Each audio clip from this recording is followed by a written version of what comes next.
الحمد لله رب العالمين والصلاة والسلام على رسوله محمد وعلى آله وأصحابه أجمعين أما بعد فأعوذ بالله من الشيطان الرجيم بسم الله الرحمن الرحيم قل تعالوا أتل ما حرم عليكم ربكم ألا تشركوا به شيئا وبالوالدين إحسانا ولا تقتلوا أولادكم من إملاق نحن نرزقكم وإياهم ولا تقربوا الفواحش ما ظهر منها وما بطن ولا تقتلوا النفس التي حرم الله إلا بالحق ذلكم وصاكم به لعلكم تعقلون صدق اللہ العظیم۔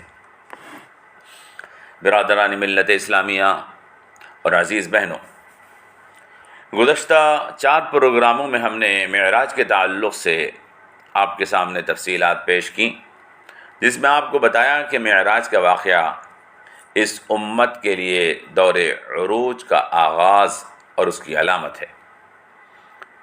معراج کے ذریعے حضور نبی کریم صلی اللہ تعالی علیہ وسلم کو اشارہ فرما دیا گیا کہ 13 سالہ وہ دور جس میں سخت آزمائش اور مسلمانوں کو کمزوری اور کافروں کی طرف سے ظلم کا سامنا تھا، اب ختم ہونے کو ہے، اور اب آپ کو تمام قوموں کے امام اور رہنما کے طور پر پیش کیا جانا ضروری ہے۔ لہذا حضور نبی کریم صلی اللہ تعالی علیہ وسلم جب معراج سے واپس تشریف لائے تو آپ نے دین کی دعوت کے کام کا آغاز کیا اور اس کو ایک نئے انداز سے شروع کیا اور اس کو زیادہ وسیع علاقے میں پھیلا دیا۔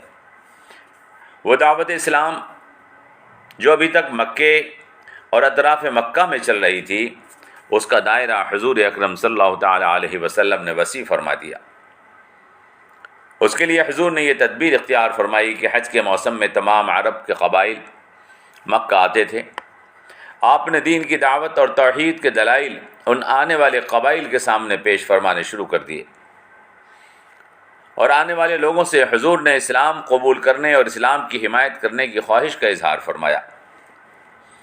حضور نے ان سے کہا کہ اے لوگو، میں تمہاری طرف اللہ کا رسول بنا کر بھیجا گیا ہوں، میں تم کو اللہ کی عبادت کا حکم دیتا ہوں اور تم سے کہتا ہوں کہ اللہ کے ساتھ کسی کو شریک مت ٹھہراؤ۔ بتوں کی عبادت کرنا چھوڑ دو، ان میں کوئی طاقت نہیں۔ اللہ پر ایمان لے آؤ جو تمام کائنات کا خالق اور مالک ہے۔ میں تم سے کہتا ہوں کہ تم میرے ساتھ آؤ، میری مدد کرو، تاکہ اللہ اپنا وہ کلام جو مجھ پر اس نے نازل فرمایا ہے اس کو پورا فرما دے۔ حضور جگہ جگہ جاتے، حاجیوں کو مخاطب کرتے اور انہیں ان باتوں کی دعوت دیتے۔ ابو لہب کو پتہ چلا، وہ آیا اور لوگوں سے کہنے لگا، اے لوگو، تم اس شخص کی بات مت سننا، یہ تمہارے بتوں لات اور عزا کو نہیں مانتا، یہ ان کی عبادت کرنے کو منع کرتا ہے، یہ جادو کرنے سے بھی منع کرتا ہے تاکہ تم شیطانوں سے مدد نہ مانگ سکو۔ اے لوگو، تم اس کی بات کو مت ماننا۔ وہ لوگوں سے یہ کہتا پھرتا تھا، لیکن بعض لوگ آئے اور انہوں نے حضور کی مدد کرنے کے لیے کچھ شرائط رکھی۔ ایک شخص کہنے لگا، ہم آپ کا ساتھ دینے کو تیار ہیں، ہم آپ کا ساتھ دیں گے، آپ کے ساتھ لڑیں گے، مگر ہماری ایک شرط ہے، جب آپ کامیاب ہو جائیں گے تو خلیفہ ہم میں سے کسی کو بنائیں گے۔ آپ نے فرمایا، نہیں، یہ میرے بس کی بات نہیں ہے کہ میں تم سے اس کا وعدہ کر لوں۔ خلیفہ جس کو اللہ چاہے گا اس کو بنائے گا۔ وہ کہنے لگا، واہ، یہ بات بھی خوب ہے، لڑیں ہم، گردنیں کٹوائیں ہم، لوگوں سے دشمنیاں مول لیں ہم، اور جب حکومت آپ کو ملے تو آپ خلیفہ کسی اور کو بنا دیں، ہم آپ کا ساتھ دینے کو تیار نہیں ہیں۔ ایک دن حضور نبی کریم صلی اللہ تعالی علیہ وسلم حضرت ابو بکر اور علی کو ساتھ لے کر قبیلہ بنو زحل ابن شیبان کے سردار مفروق ابن عمرو اور حانی ابن قبیصہ کے پاس گئے اور اس کے سامنے توحید اور رسالت کو پیش کیا۔ انہوں نے کہا، آپ ہمیں کچھ سنائیں جو آپ لوگوں کے سامنے پیش کرتے ہیں۔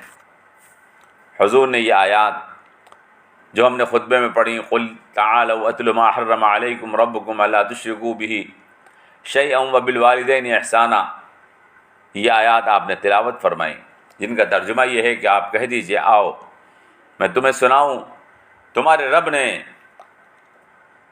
تمہارے اوپر کیا حرام کیا ہے، یہ کہ تم شرک مت کرو، والدین کے ساتھ اچھا سلوک کرو، اپنی اولاد کو قتل مت کرو بھوک کے ڈر سے، تمہیں بھی ہم کھلاتے ہیں اور ان کو بھی ہم کھلائیں گے، گندی باتوں کے قریب مت جاؤ، وہ گندی بات چھپ کر ہو یا ظاہر ہو، کسی کو ناحق قتل مت کرو، جس کو اللہ نے حرام کر دیا ہے اس کا قتل کرنا، مگر حق کے ساتھ۔ اللہ یہ تم کو نصیحت کرتا ہے تاکہ تم سمجھو۔ حضور نے یہ آیات سنائی تو مفروق کہنے لگا خدا کی قسم یہ کلام کسی انسان کا کلام نہیں ہے، یہ کلام تو کسی ایسی ذات کا کلام ہے جس نے پوری کائنات کو پیدا کیا ہے۔ پھر وہ کہنے لگا کہ کچھ اور سناؤ۔ حضور اکرم نے فرمایا کہ ان اللہ یامر بالعدل والاحسان وایتاء ذی القربى وینہی عن الفحشاء والمنکر والبغی یعظکم لعلکم تذکرون، بے شک اللہ حکم دیتا ہے عدل کا، احسان کا، رشتہ داروں کو عطا کرنے کا، اور منع کرتا ہے فحش سے، منکر سے اور بغی سے۔ وہ تم کو نصیحت کرتا ہے تاکہ تم گناہ سے بچو۔ مفروق نے کہا اللہ کی قسم آپ نے نہایت عمدہ بات سنائی ہے، مگر افسوس یہ ہے کہ ہم نے کسریٰ سے معاہدہ کر رکھا ہے اور ہم اس کی اجازت کے بغیر اس کی اجازت کے بغیر اسلام قبول نہیں کر سکتے۔ ہمارا خیال ہے کہ ہم آپ سے معاہدہ کریں گے تو کسریٰ ناراض ہو جائے گا۔ حضور نے مفروق کی تعریف کی اور فرمایا تم سچ بولتے ہو اور صاف بات کرتے ہو، تمہاری باتوں میں کوئی ہیر پھیر نہیں، البتہ وہ کسریٰ جس کا تمہیں ڈر ہے کہ وہ تم سے ناراض ہو جائے گا، اس کے بارے میں سنو کہ عنقریب وہ ختم ہو جائے گا اور اللہ اس کا ملک اور اس کی ساری زمین میرے کلمہ پڑھنے والوں کو عطا فرما دے گا۔ پھر حضور وہاں سے واپس آ گئے۔ آپ نے فرمایا کہ اپنے نبی کی مدد کرنے کو اللہ کافی ہے۔ اسی دوران ایک شخص ایاس ابن معاذ وہ بھی اسلام لے آئے۔ ایاس ابن معاذ انس ابن رافع اور چند دوسرے نوجوانوں کے ساتھ جو اوس کے قبیلے کے لوگ تھے اور مدینے سے مکہ آئے تھے کہ قبیلہ خزرج جو ان کا دشمن قبیلہ تھا اس کے مقابلے قریش میں سے کسی کو اپنا ساتھی بنائیں۔ حضور کو اطلاع ملی، حضور نبی کریم صلی اللہ تعالیٰ علیہ وسلم ان کے پاس پہنچ گئے اور فرمایا کہ تم جس ارادے سے مکہ آئے ہو، جو تم مکے سے حاصل کرنا چاہتے ہو، میں تمہیں اس سے بہتر چیز سنانے آیا ہوں۔ وہ بولے کہ بتاؤ وہ کیا ہے؟ حضور نے فرمایا کہ میں اللہ کا رسول ہوں، مجھے اللہ نے بھیجا ہے کہ میں لوگوں کو اس کی عبادت کی طرف بلاؤں اور شرک سے لوگوں کو روکوں اور منع کروں۔ اللہ نے مجھے ایک کتاب قرآن عطا کی ہے۔ پھر حضور نے چند آیات تلاوت فرمائی، فرمایا کہ اگر تم اس کو قبول کر لو گے تو اللہ تبارک و تعالیٰ تمہیں اس سے بہتر عطا فرمائے گا جس کے تم خواہش مند ہو۔ ایاس ابن معاذ نے کہا کہ یقیناً میں دیکھ رہا ہوں کہ جو چیز آپ ہمارے سامنے پیش کر رہے ہیں وہ اس سے بہتر ہے جو ہم یہاں پر جس کی تلاش میں آئے تھے۔ لیکن ان کا ایک ساتھی بولا ایاس چپ رہو، ہم جس کام سے آئے ہیں بس وہی کریں گے، اس کے علاوہ کوئی اور کام نہیں کریں گے۔ ان لوگوں میں یہ بحث ہونے لگی تو حضور وہاں سے اٹھ کر واپس آ گئے۔ یہ لوگ چند دن بعد واپس مدینے چلے گئے۔ ایاس ابن معاذ نے اسلام قبول کر لیا تھا، چنانچہ روایات میں آیا ہے کہ انہوں نے انتقال کے وقت کلمہ پڑھا۔ اسی دوران ایک اور صحابی ابو ذر غفاری ایمان لائے، ان کا واقعہ بخاری شریف میں تفصیل کے ساتھ آیا ہے۔ امام بخاری نے ان کے اسلام لانے کے واقعے کے لیے ایک الگ بابو فی اسلام ابی ذر رضی اللہ تعالی عنہ باندھا ہے۔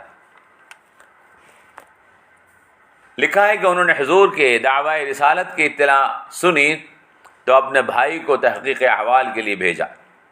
وہ مکہ آئے اور حضور سے ملاقات کر کے واپس چلے گئے۔ واپس جا کر انہوں نے ابو ذر غفاری سے کہا کہ میں نے دیکھا ہے وہ ایک اچھے آدمی ہیں، ان کے اخلاق بہت بلند ہیں، وہ ایک ایسا کلام سناتے ہیں اور پڑھتے ہیں جو شعر نہیں ہے۔ انہوں نے ابو ذر کو تحقیق کر کے یہ حالات بتائے، لیکن ابو ذر اس سے مطمئن نہیں ہوئے اور خود مکہ آئے، حضور کو تلاش کیا۔ حالات ایسے نہیں تھے کہ کسی سے آپ کے بارے میں معلوم کر سکتے۔ تلاش کرتے کرتے 3 دن نکل گئے۔ اس دوران حضرت علی رضی اللہ تعالی عنہ ان کی ضیافت کرتے رہے، ان کو کھانا کھلاتے رہے، ان کے سونے کا انتظام کرتے رہے، لیکن نہ انہوں نے ان سے نام پوچھا اور نہ کام پوچھا۔ 3 دن نکل گئے، تب حضرت علی نے ان سے پوچھا کہ آپ پردیسی ہیں، مجھے محسوس ہوتا ہے کسی ضرورت سے آپ یہاں آئے ہیں، وہ کیا ضرورت ہے؟ اگر آپ مناسب سمجھیں تو ہمیں بتا سکتے ہیں۔ ابو ذر بولے اگر وعدہ کرو کہ بات کسی سے نہیں کہو گے تو میں تمہیں بتاتا ہوں۔ حضرت علی نے فرمایا کہ ٹھیک ہے، ہم وعدہ کرتے ہیں۔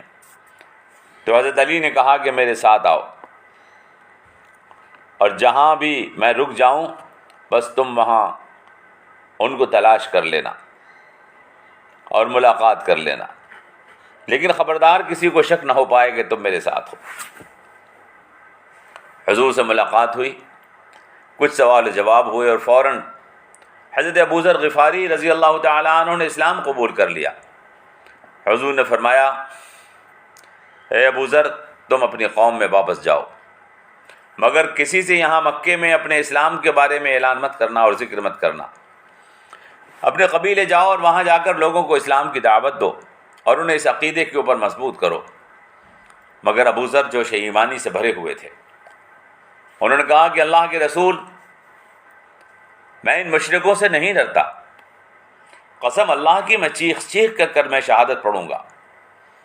اور حرم میں آئے، وہاں مشرک بیٹھے ہوئے باتیں کر رہے تھے، زور زور سے کلمہ شہادت پڑھا، اشہد ان لا الہ الا اللہ واشہد ان محمد الرسول اللہ۔ کلمہ سننا تھا، مشرک مارنے کے لیے پل پڑے۔ اتنے میں حضرت عباس رضی اللہ تعالیٰ عنہ ادھر سے آئے، وہ بھی مسلمان نہیں ہوئے تھے۔ انہوں نے کہا کہ اے لوگو، جانتے ہو کہ یہ کون شخص ہے؟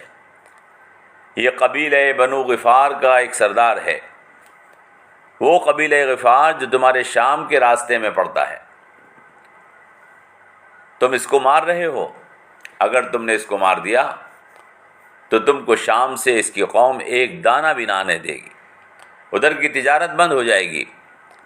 لوگ تجارت میں نقصان ہونے کے اندیشے کی وجہ سے مارنے سے رک گئے، لیکن دوسرے دن پھر ایسا ہی ہوا۔ ابو ذر آئے اور آنے کے بعد انہوں نے کلمہ شہادت زور زور سے پڑھا، مشرک برداشت نہیں کر سکے اور مارنے لگے، اور حضرت علی نے بچایا۔ 3 دن تک ایسا ہوتا رہا۔ پھر یہ واپس اپنے قبیلے تشریف لے گئے اور وہاں جا کر دین کی دعوت کا کام کیا، کلمہ توحید لوگوں کے سامنے پیش کیا۔ برادران ملت اسلامیہ اور عزیز بہنوں، یہ مکہ، یہ حضور اکرم صلی اللہ تعالیٰ علیہ وسلم کی اعلان نبوت کا 10واں اور 11واں سال تھا، جب یہ اور اس قسم کے اور واقعات پیش آئے۔ ان واقعات کے اندر آپ کو 2 چیزوں کے اوپر خاص توجہ دینی ہے۔ ایک تو اسلام کی وہ دعوت جو حضور نبی کریم صلی اللہ تعالیٰ علیہ وسلم لوگوں کے سامنے پیش فرما رہے تھے، بالکل واضح اور صاف ستھری دعوت، بتوں کا انکار اور اللہ کا اقرار۔ اور دوسری چیز، حضور نبی کریم صلی اللہ تعالیٰ علیہ وسلم کا